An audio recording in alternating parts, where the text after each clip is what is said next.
Hi, പുതിയൊരു വീഡിയോയ്ക്ക് എല്ലാവർക്കും സ്വാഗതം. ഇന്ന് കാളാഞ്ചി ഫിഷ് എങ്ങനെയാണ് പൊളിച്ചെടുക്കുന്നതെന്ന് നമുക്ക് നോക്കാം. അതിനായിട്ട് ഞാൻ കാളാഞ്ചി ഫിഷ് നല്ലപോലെ കഴുകി വൃത്തിയാക്കി വരഞ്ഞു വെച്ചിട്ടുണ്ട്. ഇതിൻ്റെ നടുവേന്ന് പിളന്നിട്ടുമുണ്ട്. കാരണം അകം നല്ലതുപോലെ മസാല പിടിക്കുന്നതിന് വേണ്ടിയാണ് ഇങ്ങനെ ചെയ്തിരിക്കുന്നത്. ഇനി നമുക്ക് നോക്കാം ഇതിൻ്റെ ആവശ്യമായ എന്തൊക്കെ മസാലകളാണെന്ന്. ആദ്യമായിട്ട് കാശ്മീരി മുളക് പൊടി 2 ടീസ്പൂൺ എടുത്തിട്ടുണ്ട്. അതുപോലെ തന്നെ 1/2 ടീസ്പൂണ് മഞ്ഞൾപ്പൊടി, 1 ടീസ്പൂണ് കുരുമുളക് പൊടി, ആവശ്യത്തിന് ഉപ്പ്, അരമുറി ചെറുനാരങ്ങ. ഇതെല്ലാം കൂടെ നമുക്ക് മിക്സ് ചെയ്തിട്ട് മീനിൻ്റെ അത് നല്ലതുപോലെ തേച്ച് പിടിപ്പിക്കാം. ഇപ്പം ഞാനിത് മീനത് നല്ലതുപോലെ തേച്ച് പിടിപ്പിക്കുകയാണ്.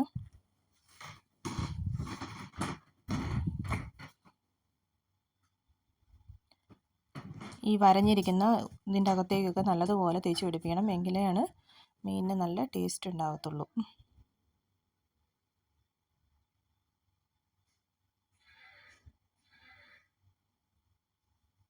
ഇനി നമുക്കിതിനെ ഒരു അരമണിക്കൂർ റെസ്റ്റ് ചെയ്യാൻ വേണ്ടിയിട്ട് വെക്കാം. ഇപ്പോൾ ഇത് അരമണിക്കൂർ റെസ്റ്റ് ആയിട്ടുണ്ട്. ഇനി നമുക്ക് ആദ്യം ഇതിനെ ഒന്ന് ഫ്രൈ ചെയ്തെടുക്കണം. അതിനായിട്ട് ഇത് ആക്ച്വലി ഫ്രൈ ചെയ്യാൻ വേണ്ടിയിട്ടല്ല, പൊള്ളിക്കുന്നതിന് വേണ്ടിയിട്ടാണ്. ചെറിയുള്ളി, ഒരു ക്യാപ്സിക്കം, ഒരു ടൊമാറ്റോ, അതുപോലെ കുറച്ച് മല്ലിയില ഞാൻ എടുത്തു വെച്ചിട്ടുണ്ട്. ഇപ്പം നമുക്ക് മീൻ ആദ്യം ഒന്ന് ഫ്രൈ ചെയ്ത് ചെയ്യാം. അതിനായി ഒരു പാൻ അടുപ്പ് വെച്ച് ഞാൻ എണ്ണ വെച്ചിട്ടുണ്ട്. ഇനി നമുക്ക് കുറച്ച് കരിവേപ്പില ഇട്ട് കൊടുക്കാം. എന്നിട്ട് ഈ മീൻ നമുക്ക് ഫ്രൈ ചെയ്തെടുക്കാം. ഇപ്പോൾ ഇത് ഒരു സൈഡ് ഞാൻ മറിച്ചിട്ടു. ഇത് ഒരുപാട് അങ്ങ് ഫ്രൈ ആവേണ്ടത് ആവശ്യമില്ല.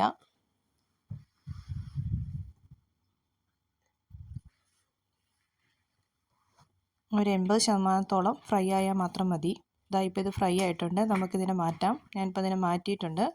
ഇനി ബാക്കി വന്ന ഈ എണ്ണയിലേക്ക് തന്നെ നമുക്ക് മീൻ പൊള്ളിക്കുന്നതിന് ആവശ്യമായ ചെറിയ ഉള്ളിനെ ഇട്ട് കൊടുക്കാം. ഞാൻ എപ്പോഴും ചെറിയുള്ളി എടുക്കാൻ കാരണം ചെറിയുള്ളി ഇട്ട് കൊടുക്കുമ്പോഴാണ് കൂടുതൽ ടേസ്റ്റ് ഉണ്ടാകുന്നത്. ചെറിയുള്ളിനെ നമുക്ക് ചെറുതായിട്ടൊന്ന് വഴറ്റി കൊടുക്കാം. ഒരുപാട് നേരം വഴറ്റേണ്ട ആവശ്യമൊന്നുമില്ല.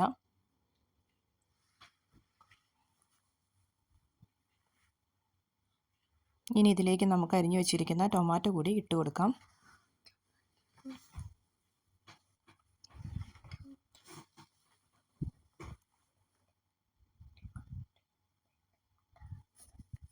ഇപ്പോൾ തക്കാളി ഇട്ടിട്ട് നല്ലപോലെ വഴറ്റുക. അതിനുശേഷം നമുക്ക് അരിഞ്ഞു വെച്ചിരിക്കുന്ന ക്യാപ്സിക്കവും അതിലോട്ടിടാം.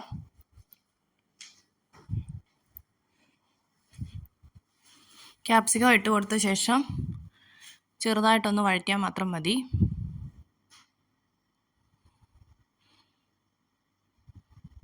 അതിനുശേഷം നമ്മുടെ ബാക്കി ഉണ്ടായിരുന്ന ഈ മസാലക്കൂട്ട് നമുക്കിതിലേക്ക് ഒഴിക്കാം. ഞാൻ ഒരുപാട് ഒഴിക്കുന്നില്ല, കാരണം എൻ്റെ മോന് എരിവുള്ളത് കൊണ്ട് ഒരുപാട് കഴിക്കത്തില്ല. അതുകൊണ്ട് ഞാൻ കുറച്ച് മാത്രമേ ചേർക്കുന്നുള്ളൂ.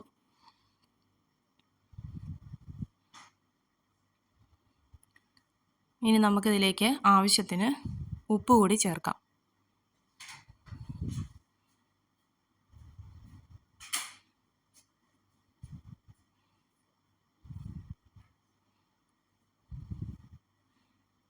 ഉപ്പും ചേർത്ത് നല്ലപോലെ മിക്സ് ചെയ്ത ശേഷം ഞാനിതിലേക്ക് 1 കപ്പ് തേങ്ങാപ്പാൽ കൂടി ചേർക്കുന്നുണ്ട്.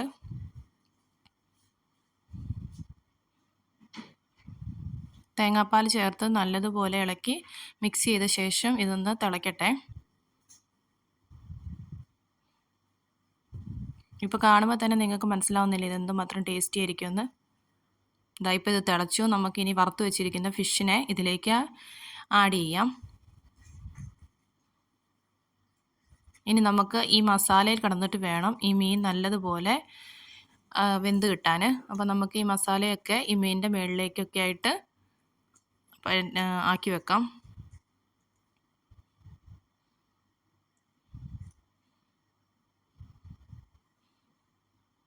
ഇതുപോലെ മസാലകളെല്ലാം ഇപ്പം ഞാൻ മീനിൻ്റെ മുകളിലേക്ക് ആക്കി വെച്ചിട്ടുണ്ട്. ഇനി നമുക്ക് കുറച്ച് മല്ലിച്ചപ്പ് കൂടെ ഇതിൻ്റെ മുകളിലേക്ക് വിതറി കൊടുക്കാം. മല്ലിച്ചപ്പും ഇതിന് ശേഷം നമുക്കിതിനെ മൂടി വെച്ച് കുറച്ച് നേരം ഒന്ന് വേവിച്ചെടുക്കാം. ഏകദേശം ഒരു 2 മിനിറ്റോളം ആയിട്ടുണ്ടാവും. ഇപ്പോൾ ദാ ഇതിൻ്റെ വെള്ളം എല്ലാം പറ്റിയിട്ടുണ്ട്. മസാലയെല്ലാം മീനോട് ചേർന്ന് പിടിച്ചിട്ടുണ്ട്. ഇപ്പോൾ കാണുമ്പോൾ തന്നെ നിങ്ങൾക്ക് മനസ്സിലാവുന്നില്ല എന്തുമാത്രം ടേസ്റ്റി ആയിരിക്കുമെന്ന്. ഇനി നമുക്കിതിനെ സെർവ് ചെയ്യാം.